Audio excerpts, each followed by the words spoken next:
Mama, when the snow melts, will the boats come back? Lily asked this on a Thursday morning in January, perched on the kitchen counter with a piece of toast in one hand and a crayon in the other, watching the harbor through the frosted window. She was 7 years old. She had drawn 3 boats on the back of a school flyer. All of them pointed toward a lighthouse that did not exist in our harbor, only in the harbor she had seen in books. They always come back, I told her. Even the red one, especially the red one. She seemed satisfied with this, the way children are satisfied with promises they intend to hold you to later in life. And she returned to her drawing. That was the morning the envelope arrived, though I did not know it yet. 30 minutes later, I would walk into my office with a cup of coffee that had gone cold in the car and a head full of site inspections. And there it would be, sitting on the blotter like an animal that had let itself in. I am 41 years old. I founded Cole and Mercer 11 years ago, and I built it out of the wreckage of a single humiliation. And I still do not sleep well the night before anything, which is to say that inside I am still 33 and still waiting. The application came through a headhunter, as these things often do, with a note that said only, strong candidate, transit and civic portfolio, references available. I opened the folder the way you open a door you already suspect is unlocked, and his name sat at the top of the first page in a typeface that had not changed in 8 years, because of course it had not. Daniel Reeves had never been a man who changed his typeface. I set the folder down. I looked out the window at the harbor, at the 4 cranes standing over the renovation site like patient iron birds, at the ferry slipping across gray water. And then I did the thing I had sworn I would never do again. I let myself remember. 8 years ago, Reeves and Associates, glass and brass, a corner office on the top floor of a building that smelled like fresh money and old coffee. I was 33, the best designer they had, and everyone knew it except the people whose names were on the door. Daniel Reeves was 47 then, silver at the temples, charming the way men are charming who learned it the way other people learn piano, by long and patient practice. He had a way of seeing talent the way a fisherman sees a current. He found you, he praised you, he made you feel like the only person in the room, and then he took what you had made and called it his. And somehow you thanked him for it. I spent 11 months on the Harbor Line plan. The city wanted its waterfront back.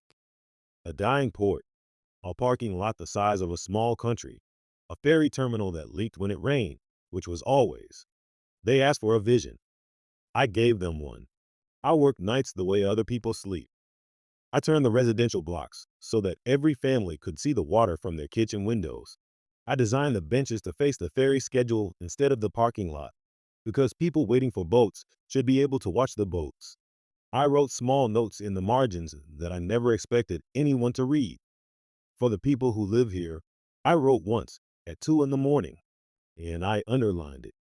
When it was finished, the work filled a leather portfolio so thick I could barely lift it, and every page was initialed in the corner in ink. MC. The night before the presentation, Daniel came into my office at 9 o'clock with 2 cups of coffee. That should have been the first warning, because Daniel Reeves never once brought anyone coffee. You're going to be famous for this, Maya, he said. I mean it. This is the one. I don't want to be famous, I told him. I want to build it. Exactly. That's what I love about you. No politics, just the work. I drank the coffee. He stood in the doorway and told me I was brilliant, and I believed him because he was a professional at saying it, and because I was 33 and I had made the mistake of loving my work more than I distrusted men. The presentation was the next morning, and Daniel gave it beautifully. My board stood on easels behind him. My renderings, my diagrams, my handwriting, all blown up on the wall behind him like a halo. He walked the client through the vision the way a conductor walks an orchestra through a score, and he was good. He was so good. He said our thinking, and he said my approach, and I sat in the second row with my hands folded in my lap, waiting for the moment when he would say my name, the way we had practiced, and the moment never came. The client was a woman named Alvarez, and she was smarter than the room.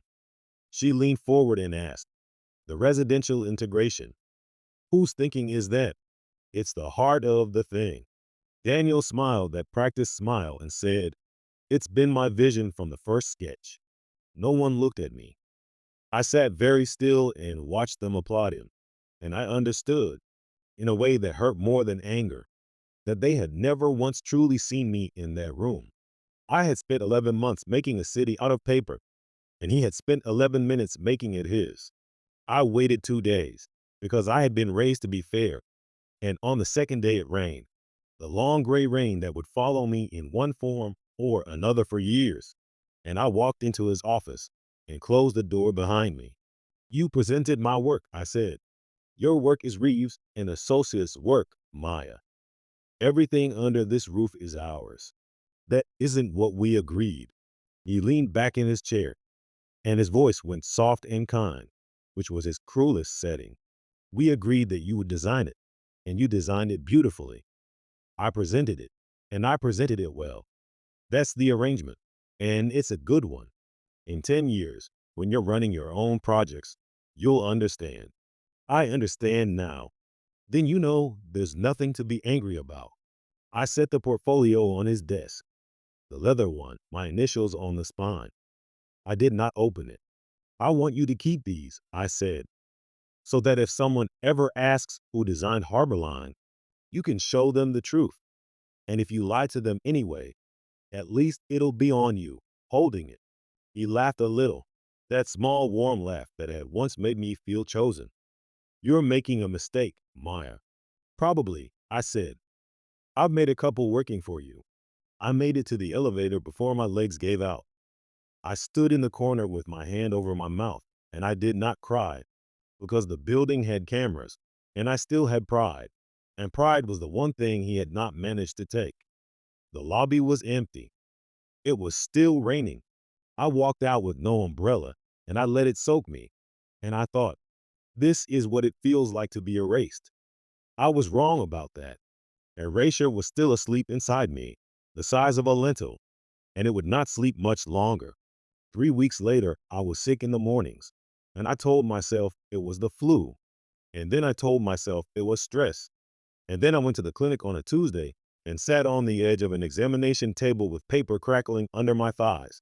And the nurse said the word pregnant. And I did the math on my fingers twice, as if the numbers might change their minds.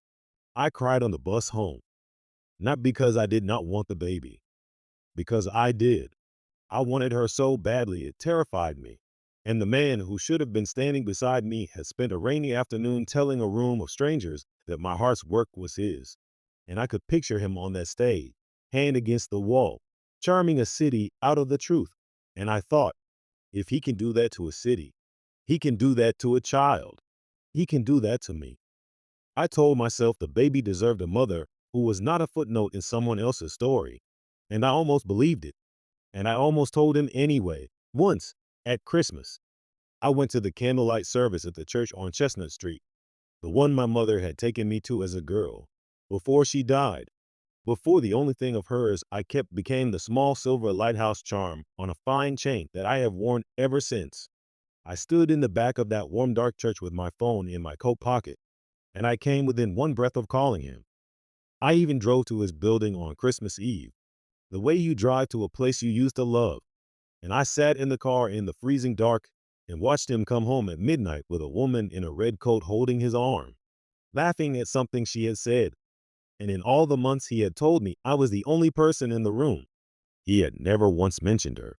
I sat there until my hands were numb, and I made the decision alone, the way I had made every real decision of my adult life. He would not know. He would never know. I would raise this child with no name of his. And if love was going to cost me everything I had, I would at least keep the accounting in my own hand. I went home and I wrote him a letter. It took 3 hours. It said everything: the project, the presentation, the rain, the woman in the red coat, the baby, and the fact that I had loved him, which was the hardest sentence I have ever written, because loving a man who takes is a thing you can never fully unsay. I sealed it, I did not send it. I put it in the bottom drawer of my dresser, beside a second leather folio with my initials, the only copy of the portfolio I had kept. And I told myself that one day I would read it and laugh. I have never once read it. I have moved it 4 times. It has lived in cardboard boxes and plastic bins in 2 apartments and 1 house. And I have always known exactly where it was, the way you always know where a toothache lives. Lily was born in October, and the first thing she did was close her tiny fist around my thumb and not let go. She was a serious baby, the kind who studies your face like a map. She drew before she could talk properly, circles with eyes, houses with too many windows, and then, when she was 4, a lighthouse. Why a lighthouse? Sweetheart, it's for the boats, she said, so they don't get lost. I hung that drawing above my desk. I did not think about the necklace. I did not think about Chestnut Street. I did not think about a man who had told a room of people that my vision was his, and I was so busy not thinking about him that I did not notice how often Lily drew light, or how patient her hand was, or how much she looked like a draftsman at 6, sitting with her tongue between her teeth, erasing a line and drawing it again, because she wanted it right. Those were the years I built Cole and Mercer with Sarah, who had left Reeves and Associates the same month I did, for reasons of her own, and who found me at a coffee shop 2 years later and said, I hear you're freelancing out of your kitchen. I'm not asking. I'm telling you we're partners. At first, there was a library here, a park there. Then the city rediscovered its waterfront, and when the old Harbor Line Commission collapsed under the weight of Daniel Reeves' promises, they came looking for someone who could actually build, and I built it. The collapse of his firm made the news. I read the coverage the way you read about a bridge you once crossed, with a strange neutrality and a memory of wind. He had overpromised on a transit project and misrepresented the budget, and when the numbers came due, the numbers had no sense of humor. His partners left. His name came off the door. There was a hearing, then a settlement, then silence. I did not feel anything, and I told myself that meant I had healed. I had not healed. I had built a wall, and walls are quiet. A week before the envelope arrived, Lily's teacher, Mrs. O'Kafer, asked me to stay after pickup. We stood in the hallway beneath the winter art display, and she said, gently, Lily is an exceptional artist, but I wanted to ask you about her drawings this term. She showed me the folder. Every picture had the same elements: water, a lighthouse, and a tall man standing at the edge of the frame, waiting. In one, the man held a small boat that he was not looking at, because he was looking at the lighthouse. In all of them, he was waiting. She says he's her father, Mrs. O'Kafer said. She says he got lost, and that he's coming home. I stood very still in that hallway with the winter light coming through the high windows, and the truth hit me so hard it took my breath. I had never once talked to Lily about her father. I had decided, on a Christmas Eve in a cold car, that Daniel Reeves would never so much as know she existed. And yet, in her drawings, she had drawn him for months, arriving and arriving, a man at the edge of the water, waiting for the boats to come back. The lighthouse, I said, and my voice came out strange. She draws a lighthouse. She says the man is lost, but the lighthouse will find him. I thanked her. I took the folder. I drove home with it on the passenger seat, and I did not cry, because I still had the habit of not crying where the world could see. But that night, after Lily was asleep, I took the sealed letter out of the drawer, and I held it for a long time, and I did not open it. The sight of my own handwriting from 8 years ago was enough. I wanted to tell him, I realized, not for him, for her, for the girl who spent her Saturdays drawing a father she had never met, who had somehow, impossibly, drawn the truth of a man. The next morning I walked into my office, and the folder was on my desk, and his name was on the first page, and the rain that had been following me for 8 years was beating against the glass, and I thought about canceling the interview. I thought about it all morning, and at 1 o'clock, I stood up, straightened my jacket, and I did not cancel it. He was older. That was the first thing I noticed, and it was the only thing I allowed myself to notice for a while. 55, thinner, gray at the temples now in a way that no longer looked deliberate. His suit was a good suit, the kind of suit a man buys for a funeral or a job he does not expect to get, and it hung on him like something from a former life. Sarah brought him in and did not bother to hide the look she gave me on the way out. He stood in the doorway of my office, and he looked at the harbor through the window. And then he looked at me, and something crossed his face that I could not name. The rain had followed him in. I could see it on his shoulders.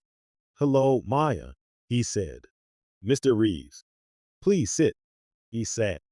He folded his hands. He did not take his coat off.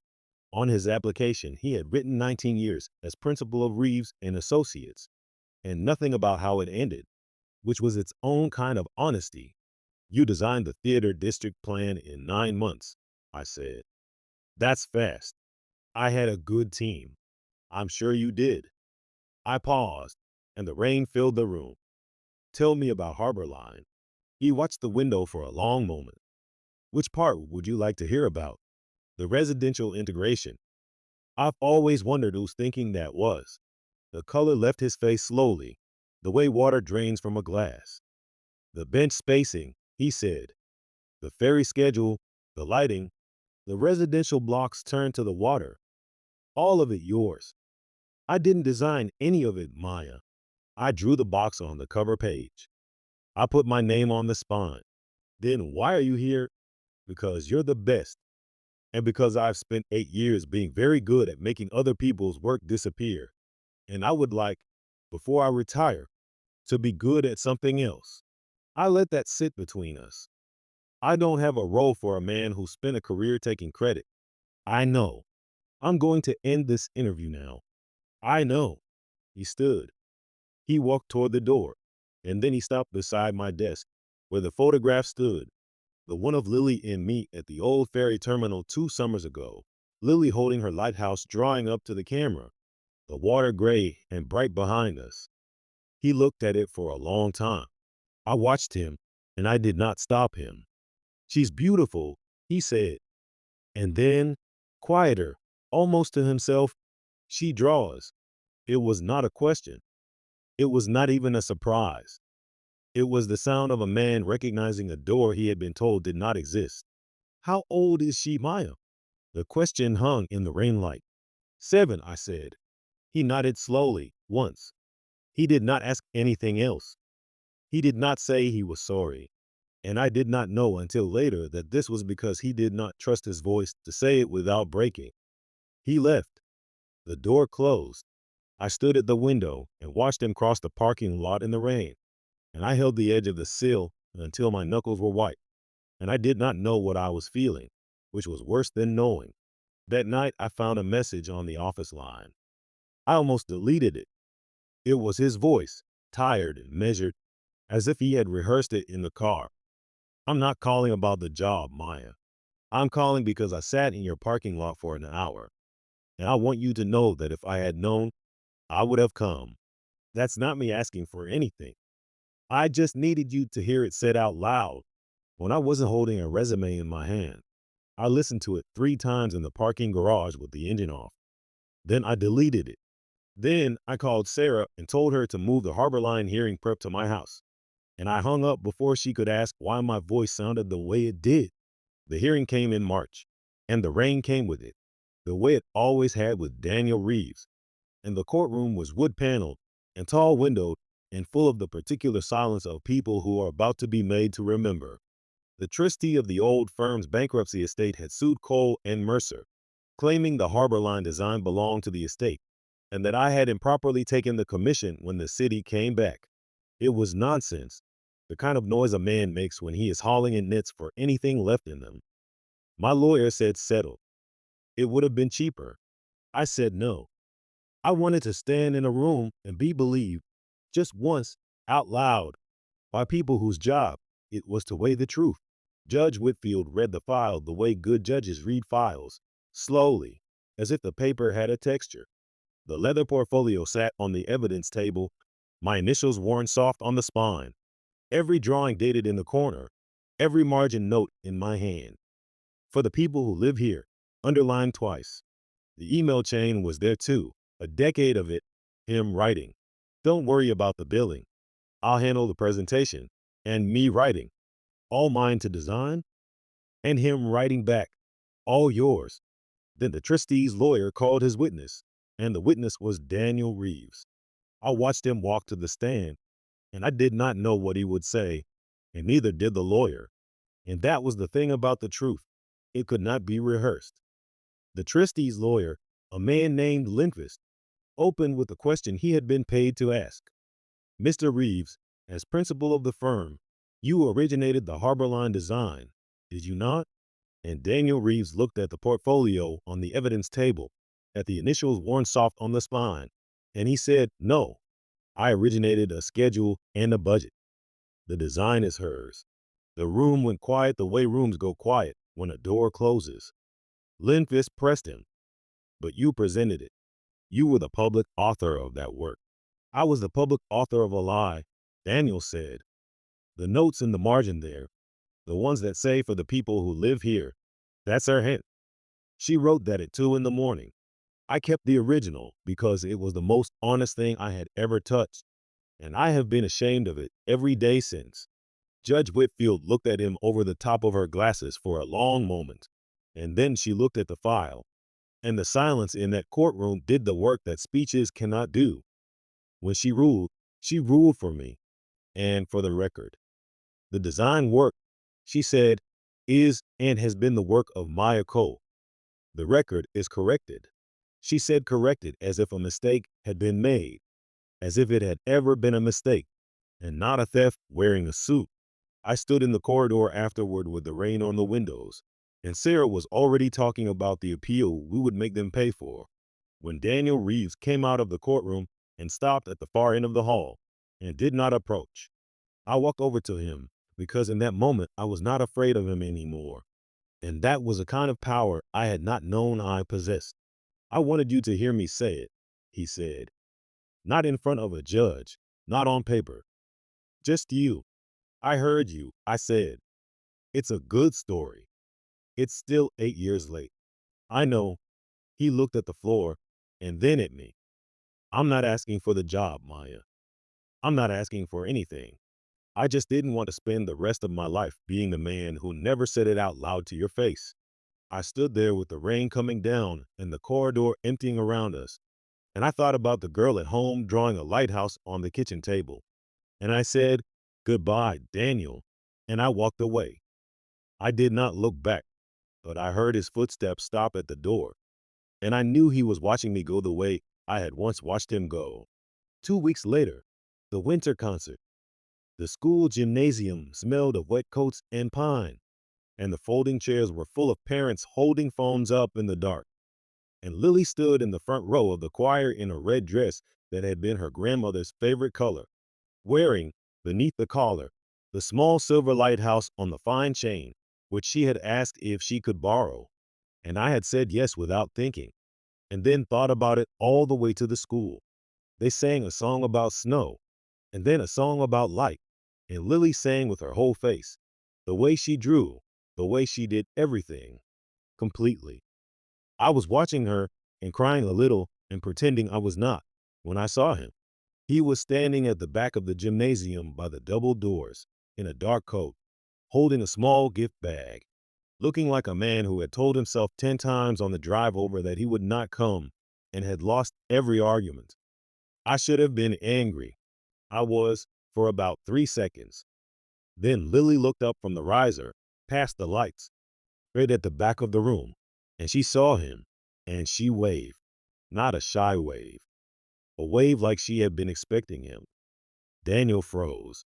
Then he raised his hand, slowly, and waved back, and I saw him press the heel of his other hand to his eye, in the dark, where he thought no one could see.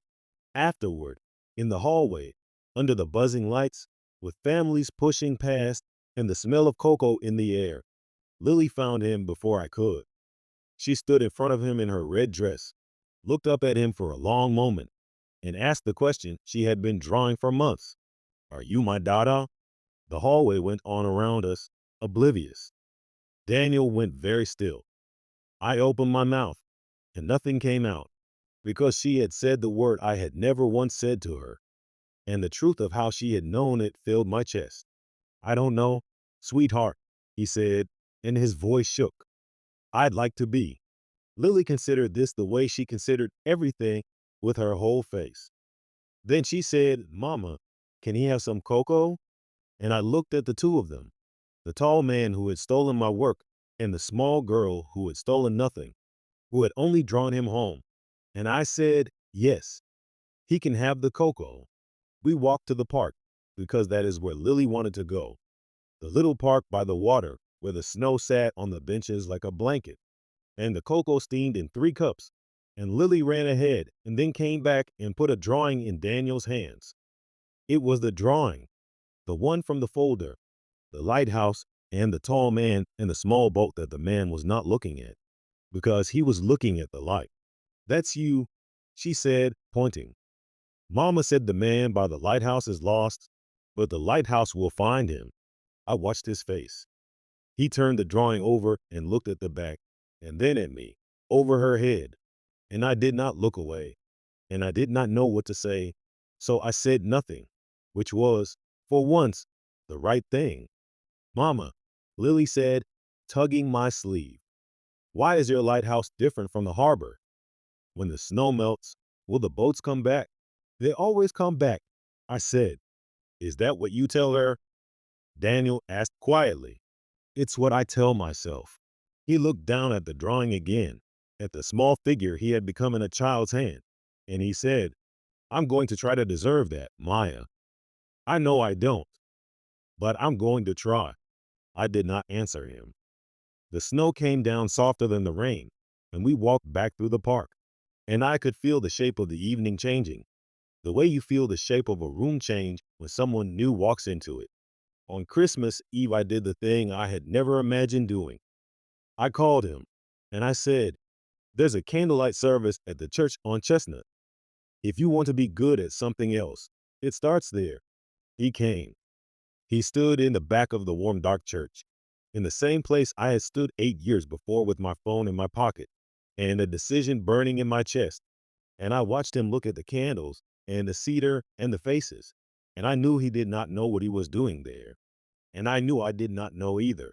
And that was all right. Afterward, in the foyer, with the snow falling outside the open doors and the choir still humming inside, I took his arm and I made him stop. And I said the thing I had carried for 8 years, not the letter, the other thing, the one underneath it. I decided in this church that you would never know about her. I told him. I told myself it was because you didn't deserve her. It wasn't that. It was that I was afraid if you knew, you'd be good at it. And then I couldn't hate you anymore. And hating you was the only thing holding me together. He listened. He did not argue with a single word of it, which was maybe the first honest thing he had ever given me. You were right not to tell me, he said. I wasn't good at anything then except taking. I reached into my coat and I took out the envelope, the letter, 8 years old, the one that had moved with me 4 times. I put it in his hands. He looked at it, at my handwriting, the way you look at something you have mourned and found in a drawer. Do you want me to read it now? He asked. Not now, I said. When the snow melts. I smiled then, tired, real. Give me until spring to decide what I believe about you. He nodded, and he put the letter inside his coat, against his heart, and he walked away into the snow. And I stood in the doorway of the church and watched him go. And for the first time in 8 years, I did not feel like I was losing anything. The Saturdays that followed were strange and small and enormous. He came, and he and Lily built a model of the new ferry terminal on the kitchen table out of cardboard and patience. And I stood in the doorway with a cup of coffee and watched him teach her 1-point perspective with a ruler and a pencil. The man who had never drawn a building in his life, teaching the girl who drew light. She called him Daniel, not Dada, and he did not push. And I watched him learn her the way you learn a language, slowly, without shortcuts. In the spring, I offered him the job, not the senior role, A 1-year contract as a mentor to the juniors, paid fairly, earned hourly, with his name on nothing but his own timesheets. Sarah thought I was out of my mind. Maybe I was, but I had spent 11 years building a firm out of the wreckage of one man's theft, and I had learned the difference between a wall and a door, and I was done living behind walls. He took the contract like a man given water. On New Year's Day, when the snow had begun to let go of the harbor, the three of us walked down to the water, Lily between us, holding both our hands, and the ferry yard was waking up, the cranes turning, the ice cracking along the pilings, the first boat of the year moving slowly across the gray water with its lights on. "Look, Mama," Lily said, "the red one." I looked at her, at the small silver lighthouse hanging at her collar where I had put it that morning. My mother's charm, her grandmother's charm, the one that had come with me out of every dark place I had ever been in. "They always come back," I said. Lily nodded, the way she had nodded on that Thursday morning in January, satisfied with the promise, holding me to it in her small, firm way. Daniel was quiet on the walk home. He went to the kitchen table, and he came back with the drawing, the one with the three figures under the lighthouse, and he pinned it to the wall of the little office he had been given, above the desk where he now taught young architects how to think about the people who would live in the buildings they made. He stood back and looked at it for a long time, and then he looked at me, and neither of us said anything, and neither of us needed to. I have thought a lot since then about the difference between the man who stole my work and the man who pinned a child's drawing above his desk. They are not the same man. I am not the same woman who walked out into that first rain. Some losses take years to become gifts, and some gifts take years to be recognized as having always been losses in disguise. The boats come back when the snow melts. Not all of them, and not always the same ones, but the red one, especially the red one. It was still coming, the morning of the first day of the rest of our lives, out across the gray water, lights on, headed home, and Lily was right about it, because Lily has always been right about the things that matter. She knew her father was coming home before either of us did. She drew it. She drew it until it was true.